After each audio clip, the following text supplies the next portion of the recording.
नमस्कार। स्वागत है आपका मेरे चैनल अब आपकी बारी में। आज जो मैं आपके लिए टॉपिक लेकर आई हूँ वो है पेमेंट मेथड्स। देखिए, आपने सुना ही होगा कि बहुत सारे पेमेंट मेथड्स होते हैं। आजकल तो ऑनलाइन भी हो गया है, वॉलेट भी हो गए हैं, पेटीएम, गूगल पे, और आप अपनी बैंक के थ्रू भी ट्रांसफ़र करवा सकते हैं, वो भी ऑनलाइन या फिर डायरेक्टली बैंक में जाकर, पोस्ट ऑफिस के थ्रू भी हो जाता है। तो आजकल ऑप्शन जो हैं वो बहुत सारी हैं हमारे पास। लेकिन जहाँ पर कन्फ्यूजन आती है वो ये है कि कौन सा पेमेंट मेथड किस पर्पस के लिए यूज़ किया जाता है। तो देखिए, वैसे आप जो आज मैं आपसे डिस्कस करने वाली हूँ वो आपने टर्म्स सुने होंगे या फिर हो सकता है आप वो यूज़ भी करते हो। तो आज मैं उनके बारे में आपको बताने जा रही हूँ कि उनमें क्या डिफरेंसेस हैं और कौन सा किस पर्पस के लिए यूज़ करना चाहिए। देखिए, सबसे पहले इसमें टॉपिक पे आने से पहले मैं आपको कुछ बताना चाह रही हूँ कि कोई भी आप पेमेंट मेथड यूज़ करेंगे, चाहे वो आप ऑनलाइन करें या आप ऑफलाइन करें, किसी के थ्रू करवाएं, तो देखिए उसमें कुछ बेसिक क्राइटेरिया या सिक्योरिटी रखने के लिए कुछ बेसिक आप गाइडलाइंस फॉलो कर सकते हैं।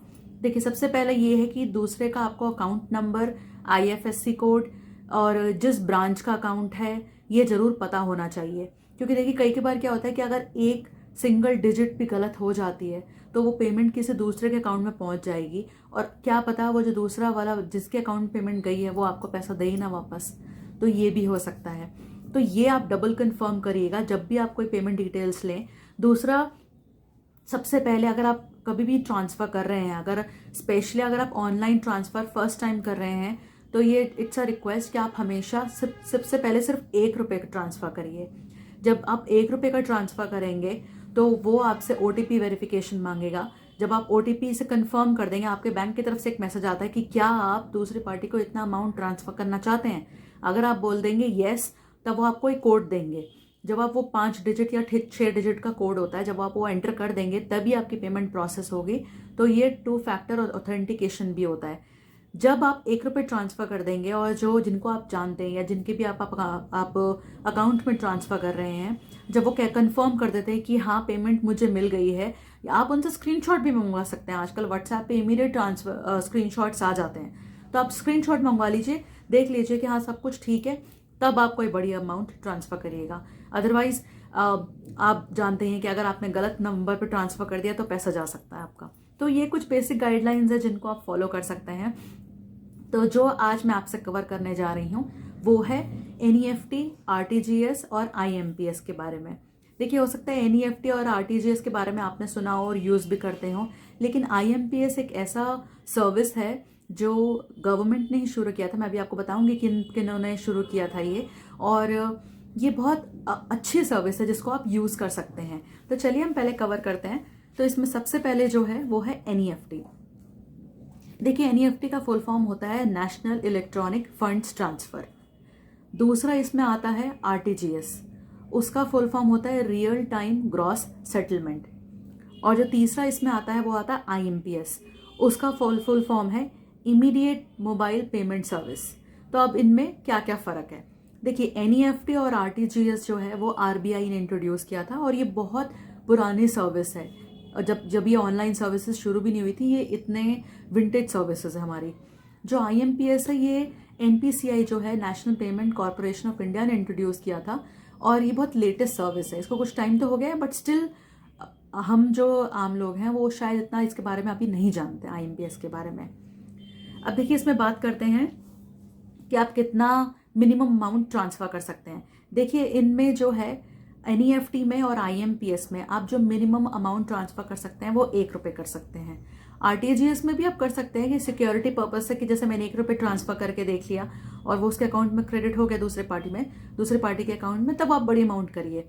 आरटीजीएस में जो मिनिमम अमाउंट जो ट्रांसफ़र होती है वो होती है कम से कम 1 लाख से शुरुआत होती है, 1 लाख या 2 लाख से शुरुआत होती है।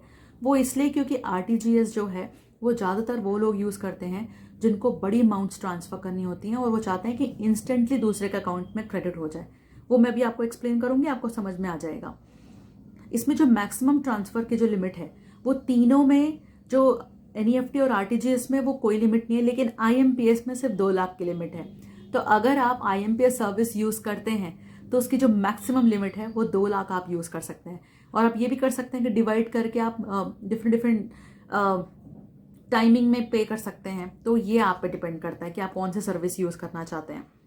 देखिए, आप बात करते हैं सर्विस टाइमिंग्स में। देखिए क्या होता है कि ये जो तीनों सर्विसेज हैं इनको आप यूज़ कभी भी कर सकते हैं, चाहे वो एनईएफटी है, आरटीजीएस है या आईएमपीएस है। लेकिन इनमें कुछ जो मेजर डिफरेंस है वो ये है कि एनईएफटी और आरटीजीएस डिपेंड करता है आपके बैंक के ऊपर।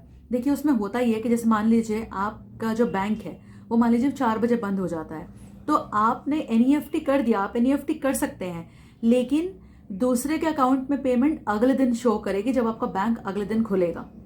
तो यही सेम जो है वो आरटीजीएस पे डिपेंड करता है। आरटीजीएस में भी सेम चीज है। ये जो दोनों फैसिलिटीज है ये आप बैंक टू बैंक होती हैं। जैसे मान लीजिए कुछ जो प्राइवेट बैंक्स हैं उनमें 24/7 है, लेकिन कुछ बैंक्स में जो है जैसे गवर्नमेंट बैंक्स हैं और हो सकता है कुछ प्राइवेट बैंक्स भी हों जिनमें एक थ्रेशोल्ड है कि जैसे मान लीजिए 7 बजे का थ्रेशोल्ड है या 6 बजे का थ्रेशोल्ड है, तो उसके बाद अगर आप पेमेंट कर सकते हैं, लेकिन वो क्रेडिट अगले दिन होगा और आपको मैसेज जो है वो अगले दिन आएगा कि हाँ उसके अकाउंट में पेमेंट पहुंच गई है। लेकिन आईएमपीएस में यहाँ फर्क आ जाता है। आईएमपीएस आप 24/7 इंटू 365 डेज यूज कर सकते हैं। जी हाँ, अगर चाहे आप किसी बैंक हॉलीडे वाले दिन भी कर रहे हैं या चाहे रात को 12 बजे भी कर रहे हैं या सुबह 5 बजे भी कर रहे हैं, IMPS through out the year open होती है। इसमें ये सर्विस ओपन होती है। इसमें कोई भी बैंक हॉलीडे, कोई भी सेकेंड सैटरडे या फोर्थ सैटरडे मैटर नहीं करता। तो ये सबसे बड़ा डिफरेंस है आईएमपीएस सर्विस को यूज करने के लिए। जो ट्रांजैक्शन चार्जेस की अगर मैं बात करूं तो ट्रांजैक्शन चार्जेस वैसे चाहे आप एनईएफटी यूज करते हैं, आरटीजीएस यूज करते हैं या आईएमपीएस, देखिए ये बैंक टू बैंक डिफर करता है। कुछ बैंक्स जो हैं वो पर्टिकुलर लिमिट तक चार्जेस नहीं लगाते, या कुछ बैंक जो है उन्होंने कंप्लीटली वेव ऑफ कर रखा है इसको कि कोई चार्जेस ही नहीं होंगे, लेकिन कुछ बैंक्स चार्ज करते हैं। जैसे आरटीजीएस में क्या होता है कि 2 लाख से 5 लाख तक की अगर आप अमाउंट करते हैं तो अप टू आपको 25 रुपए चार्जेस लगते हैं, या 5 लाख से ऊपर की करते हैं तो अप टू आपको 50 रुपए के चार्जेस लगते हैं। और एनईएफटी की अगर मैं बात करूं तो अगर एनईएफटी में आप कैश ट्रांसफर करते हैं, कैश रेमिटेंस करवाते हैं, जो इंडिया और नेपाल का एक कोलैबोरेशन है, उसमें आपको कुछ चार्जेस देने पड़ते हैं अगर आप नेपाल में करवा रहे हैं। लेकिन फिर भी आप ये बैंक टू बैंक डिफर करता है। तो एनईएफटी, आरटीजीएस या आईएमपीएस यूज करने से पहले, चाहे अगर आप बैंक में कर रहे हैं, एक बार आप अपने बैंक एम्प्लॉय से पूछ लीजिए, या अगर आप ऑनलाइन कर रहे हैं तो वहां पर भी क्लियरली मेंशन होता है कि अगर आप जो भी terms and conditions clearly mention होती हैं आप उसको पूरा पढ़िए और उसके बाद ही कोई ट्रांसफर करिए। इसमें जो अगर मैं पेमेंट ऑप्शन की बात करूं, जैसे देखिए एनईएफटी और आरटीजीएस हम सारे लोग मोस्टली जानते ही हैं इसके बारे में।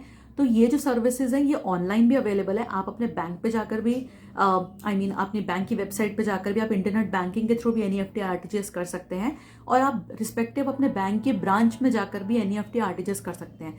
लेकिन आईएमपीएस जो है वो सिर्फ ऑनलाइन है, ये सर्विस बैंक्स में नहीं है। तो ये यहाँ पर एक और मेजर डिफरेंस है इन तीनों सर्विसेज के बीच में। और अगर मैं पेमेंट की बात करूं तो इसमें यह होता है कि आरटीजीएस और आईएमपीएस जैसे ही आप ट्रांसफर करते हैं दूसरे के अकाउंट में, वो इमीडिएट क्रेडिट हो जाता है और आपको इमीडिएट मैसेज आ जाता है। लेकिन एनईएफटी में हाफ एन आवर का टाइम फ्रेम होता है। तो जैसे मान लीजिए अगर आप एनईएफटी यूज कर रहे हैं और मैंने अभी किसी के अकाउंट में पैसा क्रेडिट ट्रांसफर किया है, तो कम से कम half an hour to 45 minutes के बीच में उनको मैसेज आएगा कि हाँ अमाउंट क्रेडिट हो गया, और मुझे भी तब मैसेज आएगा। तो सेटलमेंट जो है, सेटलमेंट टाइमिंग्स जो है आरटीजीएस और एमपीएस के जो है वो इमीडिएट है, लेकिन जो इसमें आपका एनईएफटी है उसमें हाफ एन आवर लगता है। तो देखिए ये मेजर पॉइंट्स हैं जिनके बेस पर आप चूज कर सकते हैं कि आपको एनईएफटी यूज करना है, आरटीजीएस करना है या आईएमपीएस यूज करना है। लेकिन चाहे आप ऑनलाइन करिए या अपने बैंक के थ्रू करिए। देखिए बैंक के थ्रू में क्या होता है कि अगर आप बैंक ब्रांच में जा रहे हैं तो वहाँ उनका काम होता है, आपको तो बस डिटेल्स बतानी होती हैं, लेकिन फिर भी वहाँ पर भी अकाउंट नंबर, आईएफएससी और पार्टी का नाम, आपको ये सारी चीज़ें बतानी पड़ती हैं। और ऑनलाइन में भी जैसे मैंने अभी आपको थोड़ी देर पहले बताया था कि आपको ये डिटेल्स चाहिए होती है, मैंडेटरी होती हैं। तो अगर आप कभी भी पेमेंट ट्रांसफ़र करें तो आपको नाम, आईएफएससी कोड, बैंक ब्रांच, ये सब चाहिए होते हैं। और हाँ, सबसे पहले बहुत मिनिमल अमाउंट से आप शुरू करिए और क्रेडिट करिए, और जब सामने वाले को मिल जाता है उनसे आप स्क्रीनशॉट मंगवाइए या वीडियो कॉल पर भी आप चेक कर सकते हैं, जो भी आपको फीजेबल लगे। जब कंफर्म हो जाए तब आप बड़ा अमाउंट ट्रांसफ़र करिए, उससे आप भी सिक्योर रहेंगे और सामने वाले को भी लगेगा कि हाँ जो पेमेंट मिली है वो टाइमली मिली है, कोई उसमें इशू नहीं आया है, कोई हैसल नहीं हुआ है। और हाँ, इससे आप फ्रॉड से भी बच सकते हैं। वो ऐसे कि जैसे मान लीजिए जब भी आप ऑनलाइन पेमेंट करते हैं स्पेशली, तो क्या होता है कि हमेशा आपको एक OTP मिलता है, तो जब तक वो OTP आप एंटर नहीं करेंगे आपके अमाउंट जो है दूसरे अकाउंट में नहीं जाएगी। तो यही वो जो OTP होता है ये आप कभी किसी से शेयर मत करिएगा अनटिल अनलेस कोई आपका फैमिली मेम्बर है। बाकी सिक्योरिटी इश्यूज़ पे मैं और जो है वीडियोस बनाऊंगी इस पर, ताकि आपको और क्लैरिटी मिले कि कैसे हम अपने आप को ऑनलाइन सेफ रख सकते हैं। लेकिन हाँ, जो आज मैंने इन तीनों सर्विसेज के बारे में बताया है, आई होप कि आपको क्लियर हुआ हो। फिर भी अगर आपको कोई क्वेश्चन रहता है तो आप कमेंट सेक्शन में पूछ सकते हैं, और मेरी कोशिश यही रहेगी कि मैं जल्दी से जल्दी उस पर रिस्पॉन्ड करूँ। सो thank you so much for watching. और अगर आपको ऐसे ही हमारा कंटेंट पसंद आता है तो आप सब्सक्राइब करिए हमारे चैनल को, और जो बेल आइकन का नोटिफिकेशन है उसको ज़रूर प्रेस कर दीजिएगा, ताकि जैसे ही हमारी कोई वीडियो रिलीज हो उसका नोटिफिकेशन आपको चला जाए। So thank you so much for watching, take care, I will be back soon with more videos.